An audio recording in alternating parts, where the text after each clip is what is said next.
Y ahora, otro nivel.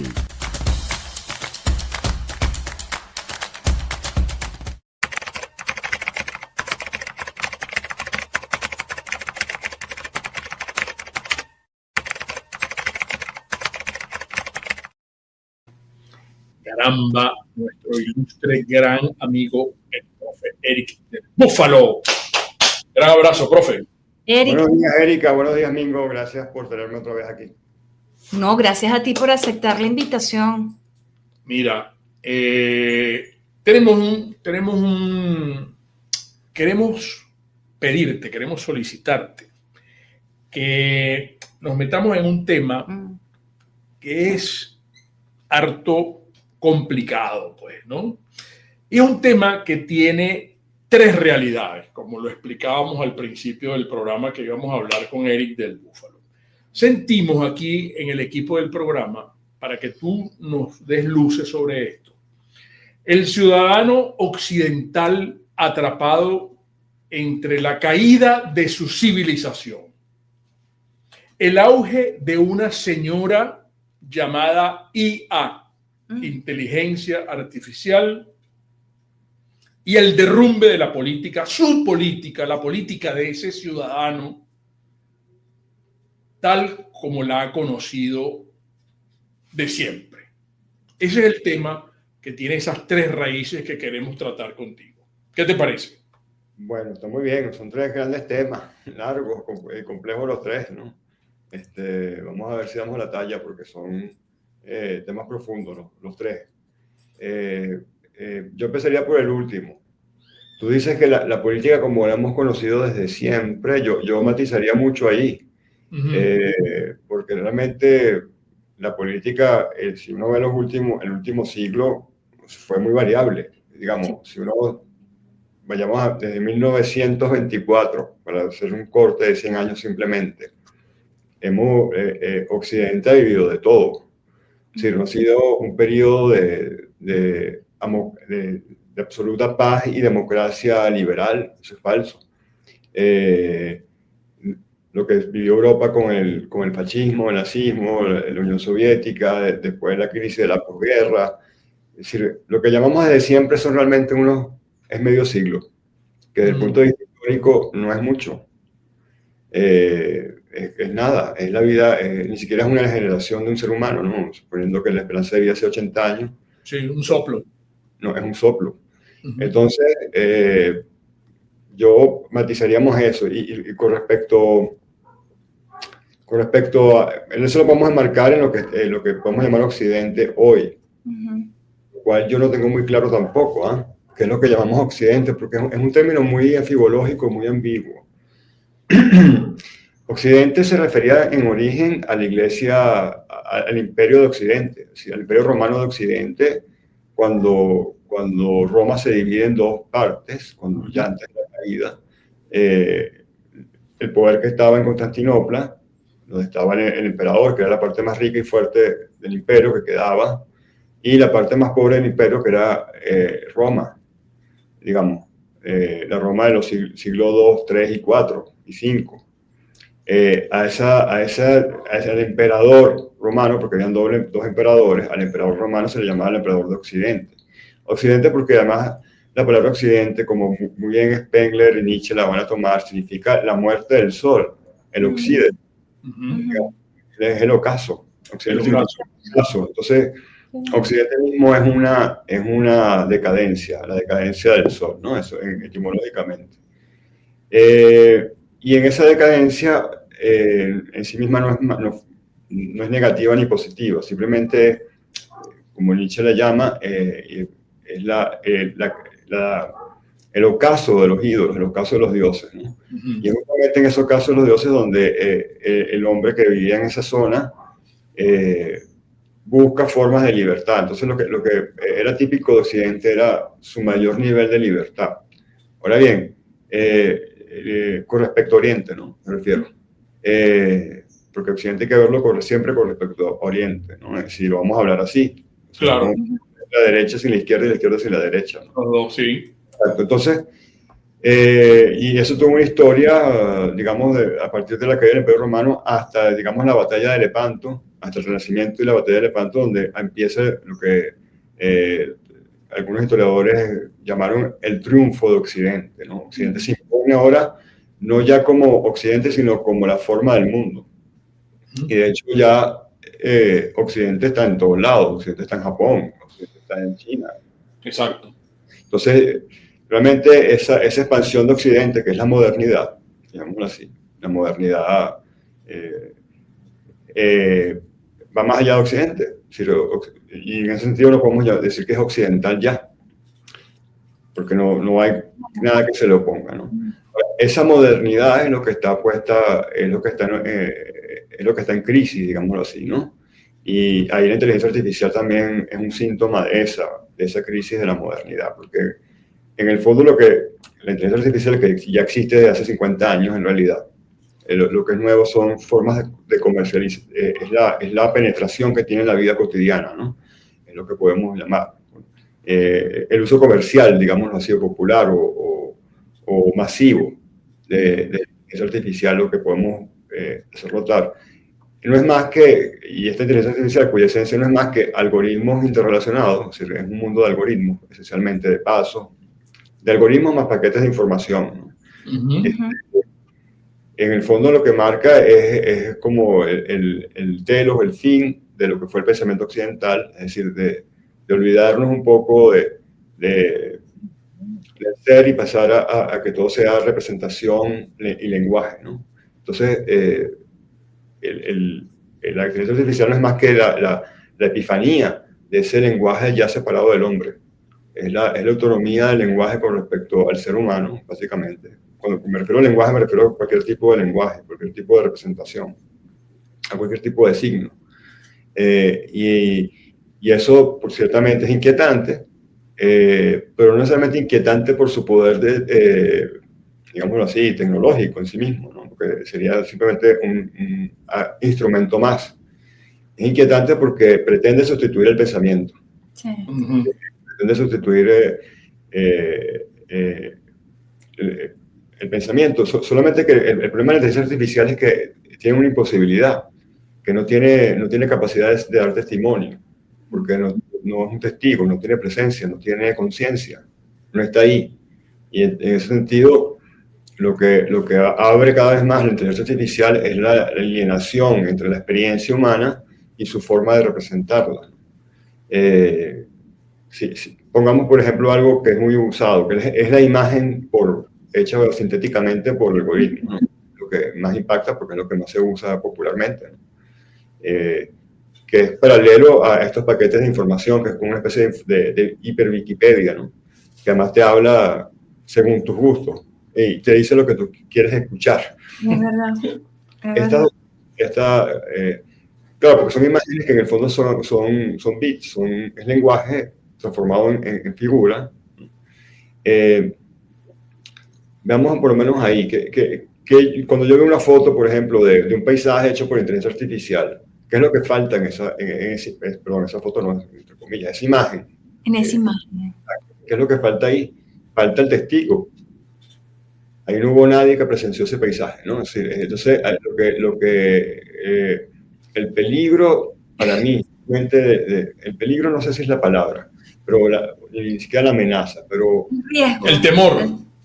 Sí, la inquietud que me causa la inteligencia artificial es que pretende decirnos que el testigo, la presencia del ser humano ahí, no es importante. Es imprescindible. Entonces, en ese sentido creo que va es decir, añade a un proceso ya de deshumanización que ya veníamos, ¿verdad? Donde la experiencia propia de la subjetividad, de la conciencia humana es cada vez menos importante, añade como más leña al fuego a esto, colabora más con esto. Y en ese sentido, la inteligencia artificial podríamos decir que es la inteligencia artificial y todo lo que ello implica detrás, que es toda una metafísica prácticamente lo que hay ahí detrás de eso. Es como el triunfo y fracaso a la vez de Occidente. Entonces, con respecto, por ejemplo, a Oriente, donde el pensamiento no es tan importante, sino el testigo es lo que es importante, la conciencia, ¿no?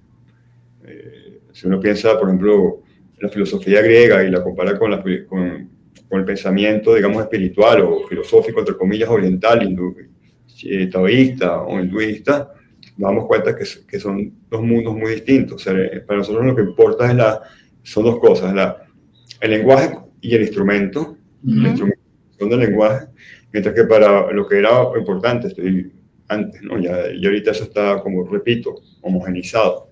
Era el testigo y la conciencia, la autopercepción. De hecho, la filosofía oriental es lo contrario de la filosofía occidental. Nosotros queremos verbalizar todo y darle todo un sentido, una explicación y una argumentación, mientras que la filosofía oriental lo que busca es el silencio y más bien separar la conciencia lo más posible del lenguaje, ¿no? De hecho, nosotros podemos decir que la raíz del pensamiento occidental es la inteligencia, es el pensamiento, la verbalidad, mientras que la inteligencia del pensamiento oriental es separarse lo más posible de eso y llegar a la conciencia pura, ¿no? Usar lo imperturbable con respecto a la mente, a las ideas que aparecen en la mente. Entonces, yo creo que estamos en un proceso donde ya Occidente, en tanto que ya no existe, realmente es porque se consumó, o sea, llegó a su fin, como 5 siglos. También es un poco el fin de Oriente, en ese sentido. Ahora bien, también hay otro sentido de la palabra occidental, que es mucho más restringido y que tiene que ver con el mundo anglosajón. O sea, porque el mundo anglosajón fue el que finalmente, mucho después de Lepanto, ¿no?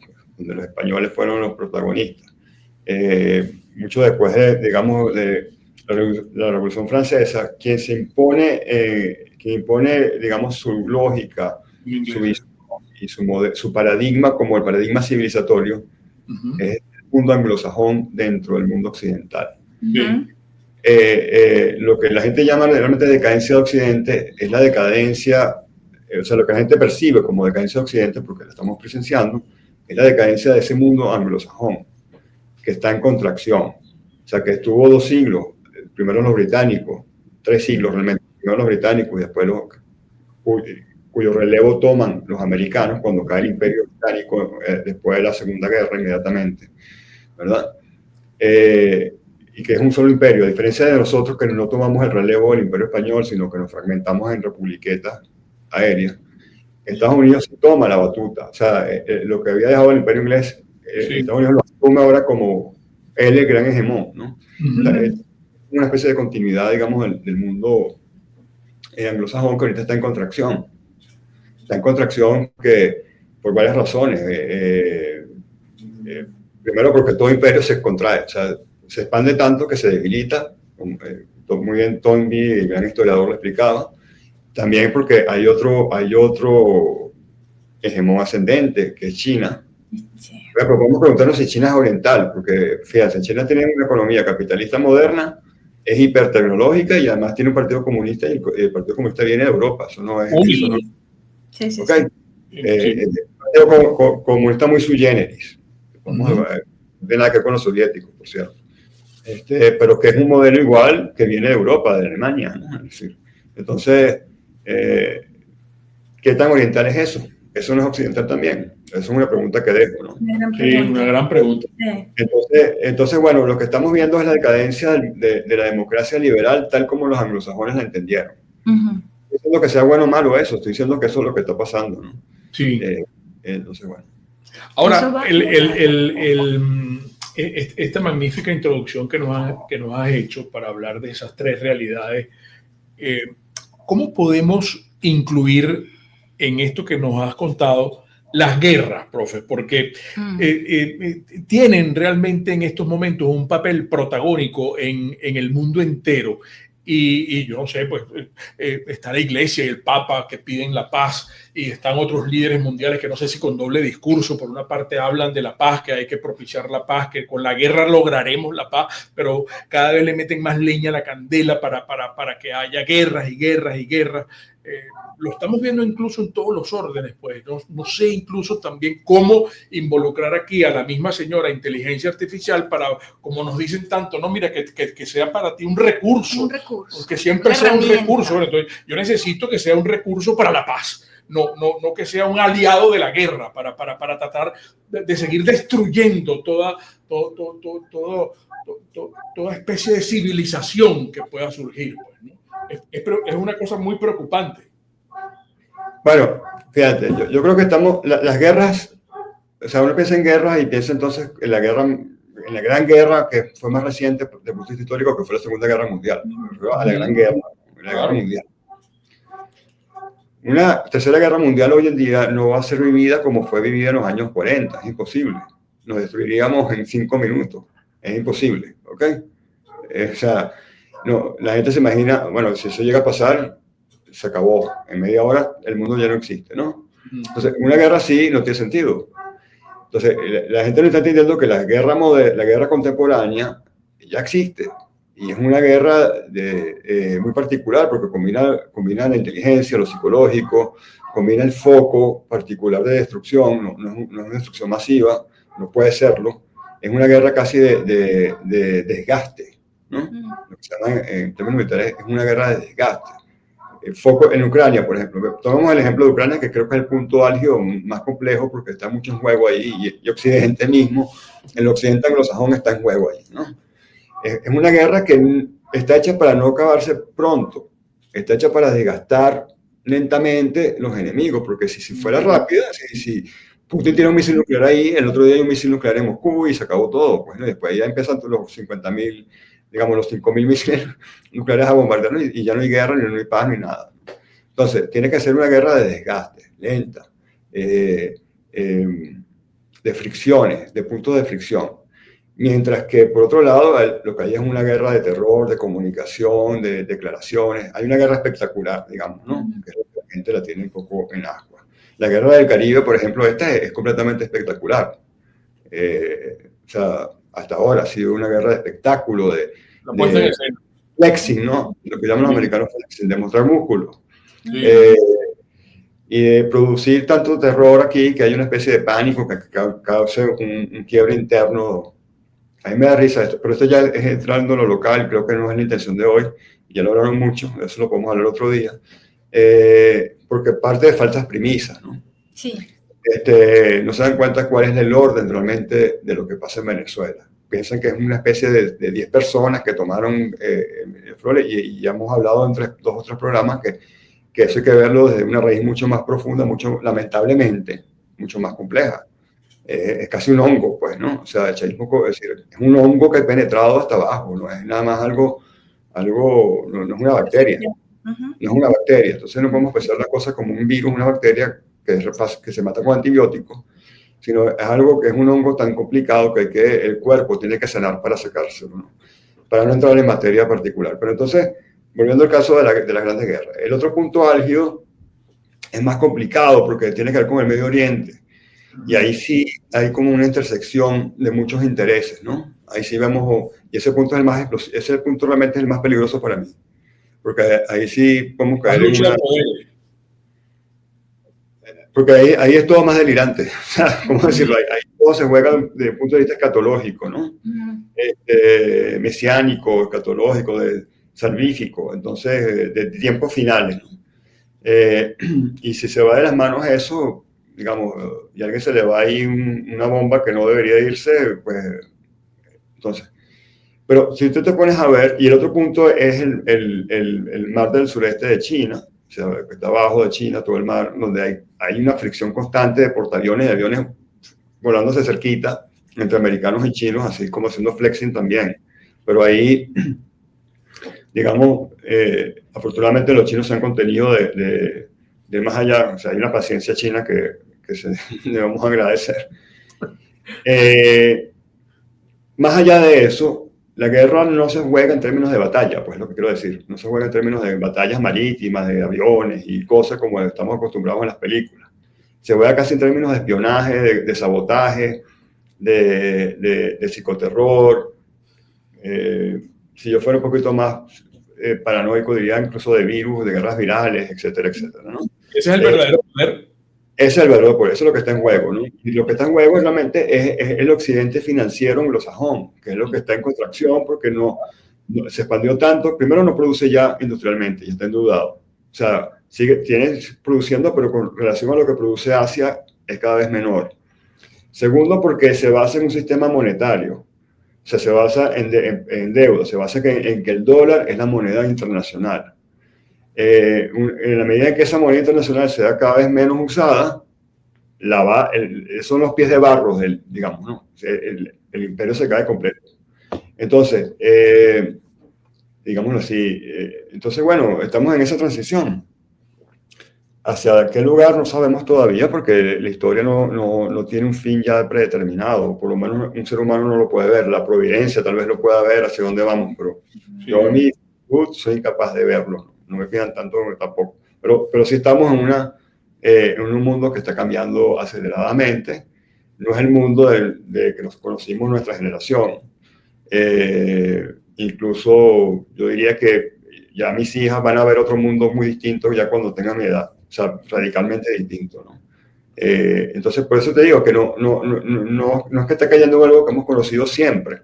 Está cayendo algo que realmente conocieron 3 o 4 generaciones, nada más. Entonces, bueno, es para ser equilibrado en el tono apocalíptico, ¿no?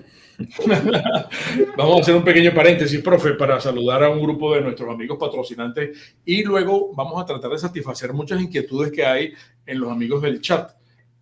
Hablando de Produzca, yo me acabo de colocar este guante que está aquí. Voy a insistir, porque hemos venido insistiendo esta semana en el cuidado de las manos. Pero fíjense ustedes que es muy interesante cuando hablamos de Produzca y ellos nos colocan y nos regalan esta magnífica información. Fíjese, mito o realidad. Mito, los guantes de soldar solo protegen del calor. Realidad, un buen guante protege contra chispas, calor, abrasión y crucialmente de los rayos ultravioleta, del arco invisible, pero dañinos. Entonces esto es muy importante, amigos, lo que nos está contando Produzca. La seguridad va mucho más allá. La realidad es que un buen guante es tu primera línea de defensa contra múltiples riesgos, calor, chispas, abrasión, repito, y esta radiación. Entonces, si en la empresa donde usted está trabajando, bueno, este es el guante, este es el implemento que usted necesita y lo tiene Produzca, está certificado internacionalmente. Usted puede solicitar una cotización sin ningún compromiso, además de la asesoría gratuita de nuestros amigos de Produzca en www.produzca.com, Instagram produzca.ve, seguridad en tu empresa de los pies a la cabeza. Y tintorería y lavandería G-Cleaner. Fíjense, ya estamos a mediados de noviembre. No solamente esa ropa, porque ese mantel que usted va a lucir en su cena de Navidad o de Año Nuevo, tráigalo de una vez para que tanto el mantel como las servilletas le queden impecables y usted se luzca en su cena de Navidad, de Año Nuevo. Ni hablar, porque como va a bajar Pacheco a partir de la primera semana de diciembre, pues ese suéter, esa bufanda, esa chaqueta que usted va a lucir, que sea impecable, como nueva, como todo lo que hace la gente de tintorería y lavandería G-Cleaner, todo ecológico. Todo ecológico. Está en Galerías Prados del Este, justo en la parte de arriba del Automercados Plaza, de nuestros amigos de Automercados Plaza, tintorería y lavandería G-Cleaners, toda tu ropa como nueva. ¿Qué te provoca este fin de semana de Tavola Calda Ristorante? Pizza. Una pizza. O sea, nos vamos napolitana. por una pizza napolitana, que es la clásica. Clásica. A mí me gusta la que tiene anchoa. Napolitana. Ah, la napolitana, porque la Margarita. Margarita es la muy sencilla, ¿no? Las más sencillas. Bueno, pero también en Tavola Calda Ristorante hay pizzas que son creaciones, porque está la Tavola Calda Ristorante, la pizza Tavola Calda es con tomate confitado, pesto y queso de cabra, pero también está la Diavola, que tiene cebolla, aceitunas negras, tomate manzano, peperoncini, parmesano. Así que usted se va a lucir y va a gozar y va a disfrutar, y de una vez puede conversar con ellos y apartar la fecha en que va a ser su reunión de Navidad, así sea familiar o corporativa. A 1 minuto de la redoma de La Lagunita, en el Centro Comercial Terrazas Lomas de La Lagunita, Tavola Calda Ristorante, la cucina italiana, sempre al limiti del mondo. Ci sei tu. Bueno, mujer, Me río porque, como tú dices, que cada vez cantas mejor. No, el año que viene Grammy Latino. Grammy Latino Sí. para ti. Pero por acá tenemos algunas preguntas. Eduardo Riva quiere saber si lo que usted narra es el retorno al autoritarismo y lo colectivo, la ilusión de la democracia liberal, el individualismo, el libre mercado duró poco. Fue solo un ratico. Uy, qué pregunta, porque Ajá. Bueno, sí, la respondo una vez rápido. Ok, déjame porque no quiero que se me escape después. Podemos verlo de dos maneras. ¿Cuál es el nombre de la persona? Eduardo Rivas. Eduardo Rivas. Podemos verlo de dos maneras. Podemos verlo como que fue algo breve o podemos verlo que fue una ilusión. Porque lo que hubo en ese periodo democrático fue la hegemonía también de la BBC, de la CNN, de los grandes medios, de lo que justamente Nico se refería y Erika estaban hablando antes que yo entrara aquí. Digamos, había una caja de resonancia que hacía parecer que había un juego perfecto. Podemos preguntarnos si eso no fue un teatro y si en el fondo siempre no ha habido un gran autoritarismo. Eso es una hipótesis de trabajo. La otra hipótesis de investigación para ver es que fue un momento milagroso que fue breve. El punto de autoritarismo, como decía Sartori, el gran filósofo de la política italiano, liberal, por cierto, es difícil de medir. O sea, cuando yo sé que un régimen es más autoritario que otro, cuando me toca algún interés particular. Pero eso no significa que porque no me toque un interés particular, en otro ámbito es autoritario. Entonces, realmente el autoritarismo es relativo a la persona a la cual su libertad está siendo afectada, ¿no? Entonces, claro, como nosotros sentíamos que la realidad no estábamos siendo afectados porque estábamos en ese mismo juego, porque pensábamos el mundo como los grandes medios, ¿verdad? Nos hacían pensar ese mundo, pensábamos que todo estaba en orden, pero a lo mejor era una ilusión. Eso es como hipótesis, Eduardo. No. Muy bueno. Isbelia Leones también tiene una pregunta para el profesor Eric del Búfalo, una inquietud. ¿Cómo pueden los fundamentos históricos de la civilización occidental y derechos humanos adaptarse a los desafíos del individualismo? Bueno, el individualismo es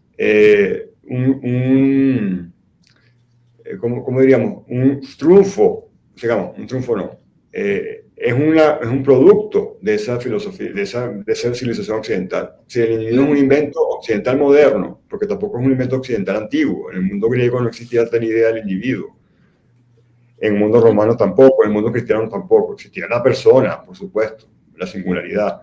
Pues esta idea de que el individuo era el axis mundi, ¿no? El eje del mundo, él es el que decide la verdad, que es la verdad, que no es la verdad. Incluso es el que decide si cree en Dios o no. O sea, como si Dios dependiera de un individuo para existir o no. Eso es una idea que aparece en el siglo XVII y que, o sea, nada, desde el punto de vista histórico es anteayer.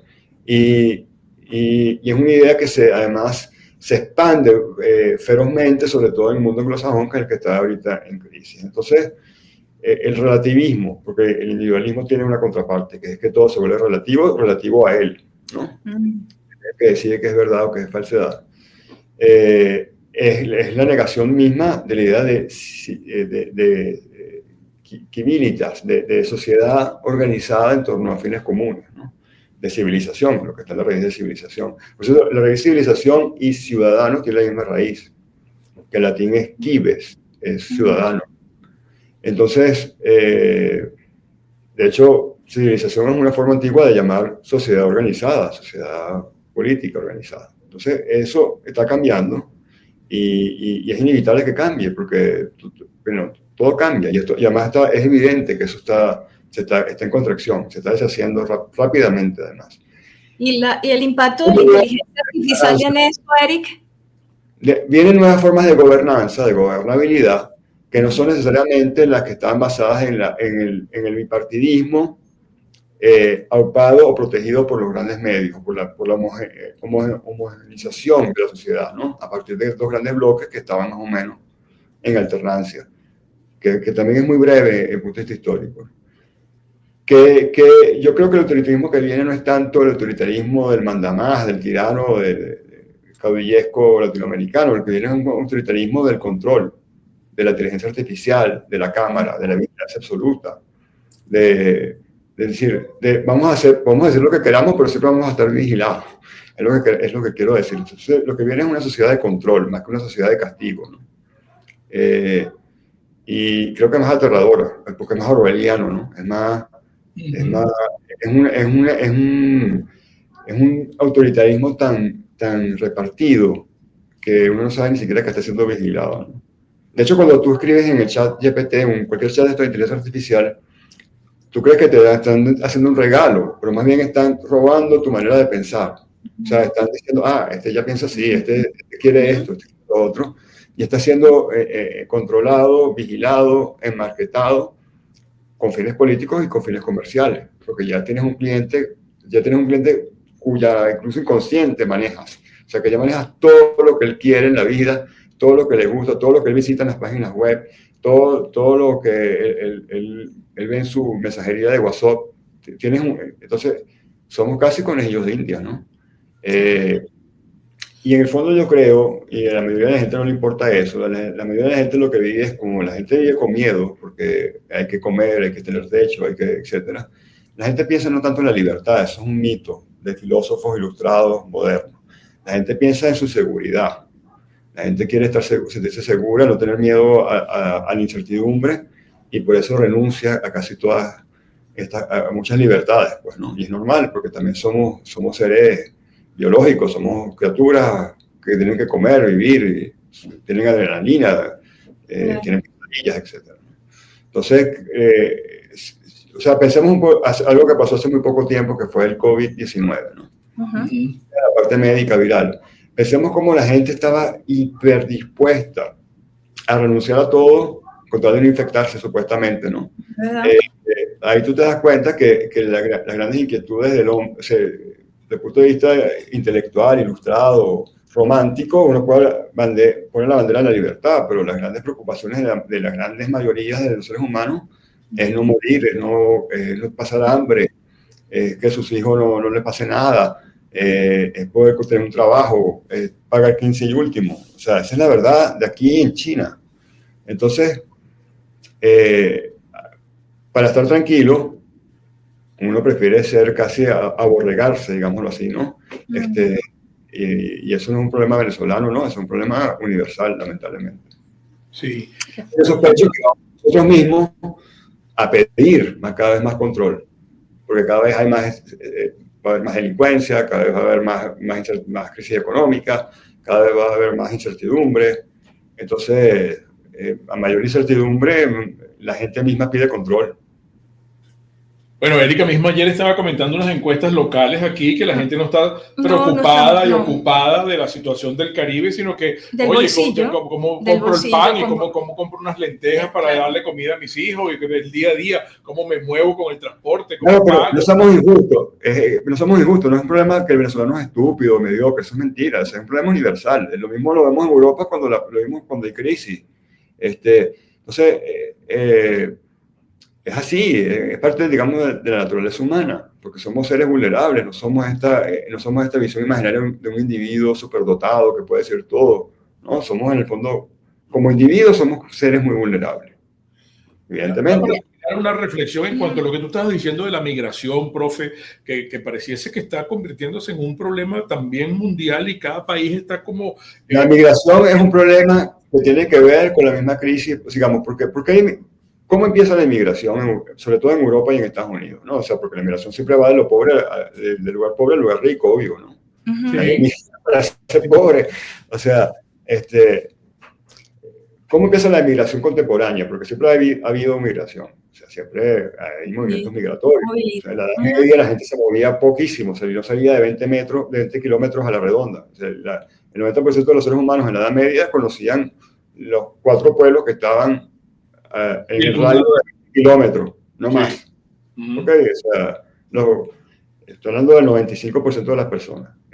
Pero en la modernidad siempre ha habido movimientos de flujos migratorios porque es el flujo del trabajo y la producción. Aquí en Venezuela lo vimos, ¿no?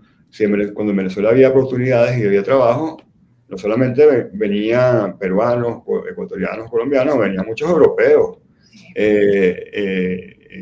incluso había una comunidad de americanos aquí porque había petróleo y venían muchos americanos, claro. Los americanos emigraban con su campo petrolero, ¿no? En su propia ciudadela.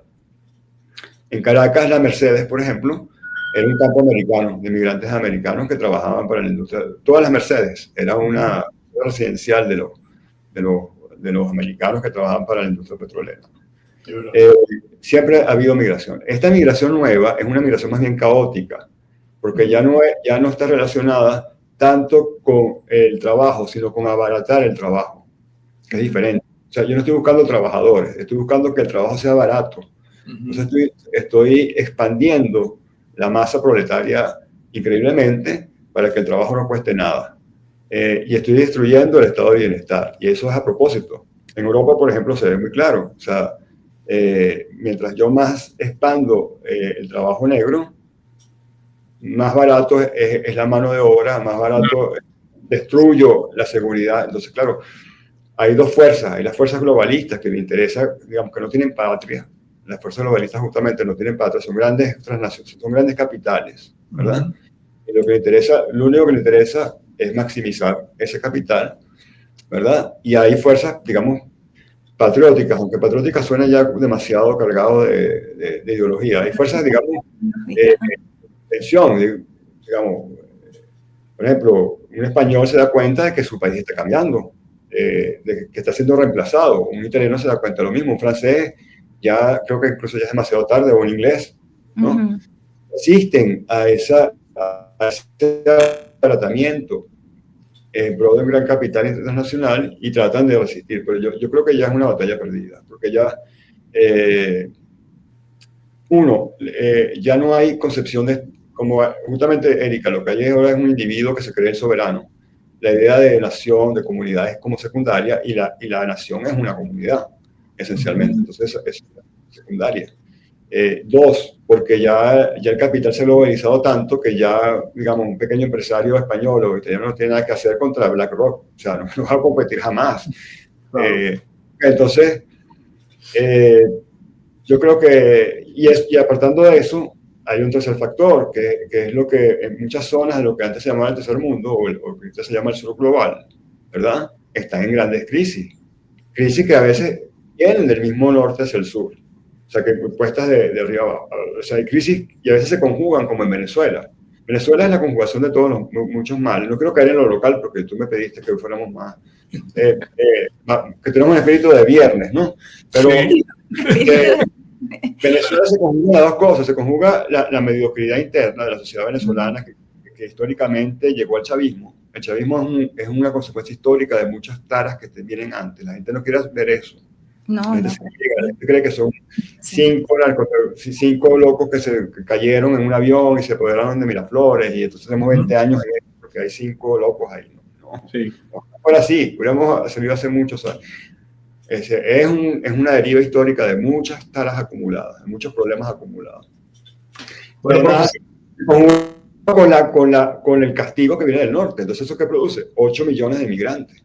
Claro. Es casi imparable, es caótica. Yo sé que y ya no te quito más tiempo. No, es que es otra. Ese es el abreboca de una próxima invitación, Eric. Que tiene que ser muy pronto. Que tiene que ser pronto. Cuando quieran, claro que sí. Sí. Me gusta mucho la locación donde has estado hoy. Veo qué bonito el techo que tienes de fondo. Me parece espectacular. Estoy preparando mi estudio en esta casa nueva, entonces estoy un poco nuevo. Qué bueno. Además cambia un poco la iluminación, etcétera. Oye, excelente. ¿El micrófono se escuchó bien? Muy bien. Perfecto, te escuchamos muy bien. Sí, excelente. Bueno, preparado para la próxima invitación, donde vamos a abordar ese tema de las taras que nos trajeron, esos polvos que nos trajeron estos barros. Eso es muy bueno. Ajá.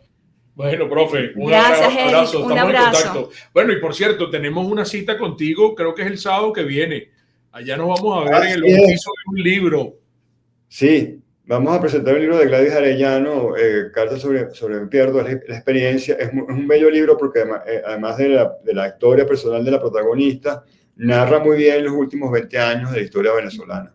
Entonces es un libro que recomiendo. Claro, lo narra desde un punto de vista sentimental y personal, pero a partir de ahí se manifiesta realmente cómo fue el cambio societal, digamos, la sociedad, porque la sociedad venezolana transmutó, la gente también no se quiere dar cuenta de eso.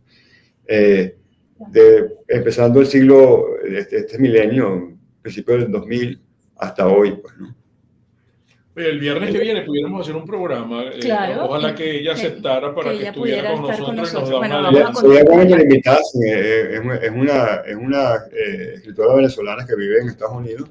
Es parte de este proceso migratorio, justamente. Y es un libro muy entrañable. Realmente es entrarle desde el punto de vista, digamos, emocional, pero bien trabajado desde lo sublime, desde la elaboración escrita a lo que hemos vivido estas 2 décadas. Y es la misma editorial que donde has publicado tus libros, ¿no? Es la misma editorial donde yo he publicado, que es la editorial Clepsidra, que es la editorial independiente, la única editorial independiente de Venezuela que tiene literaria, y me refiero, que tiene 30 años consecutivos sin dejar de publicar, aunque es un milagro en este país. Oye, vamos a apoyarlo, mujer. Claro. Sí, excelente. Eso va a ser el sábado que viene allá en Los Chorros. Sí, en los galpones. Los galpones. En los galpones, sí. Ahí va a estar 11 de la mañana, creo, sábado que viene. Así es. Maravilloso. Ahí estaremos. Bueno, Eric, bueno, un gran abrazo, un profe. gran abrazo. Excelente. Abrazo.